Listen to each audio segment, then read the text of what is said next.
বললেন তিনি এমন কিছু করবেন যা পৃথিবীর মনে রাখবে। 1998 সালে মাত্র 23 বছর বয়সে বিয়ার গ্রিলস বিজয় করেন মাউন্টেন এভারেস্ট।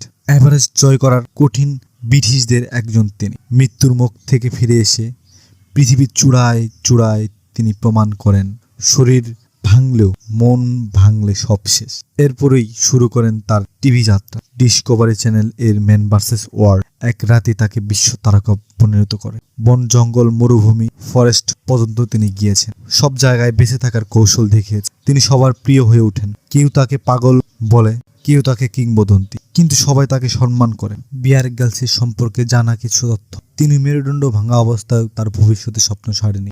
একবার আমাজন জঙ্গল 4 দিন খাবার ছাড়া ছিলেন। তিনি লিখেছেন 12টিরও বেশি বই। তিনি ছিলেন স্কাউট অ্যাসোসিয়েশনের চিফ স্কাউট, সবচেয়ে কম বয়সে এই পদ পেরিয়েছেন। বিয়ার গ্রিলস আমাদের শেখান কঠিন জীবন হবে, কিন্তু কঠিন সময়ে মানুষ শক্ত করে তোলে। যেখানে সবাই হাল ছাড়ে সেখানে বিয়ার বলেন নেভার গিভ আপ। এই ভিডিওটি যদি তোমাদের ভালো লাগে তাহলে লাইক, কমেন্ট এবং সাবস্ক্রাইব করতে ভুলবেন না। পরের ভিডিওতে দেখা হবে আরও এক নতুন অজানা গল্প নিয়ে। ধন্যবাদ।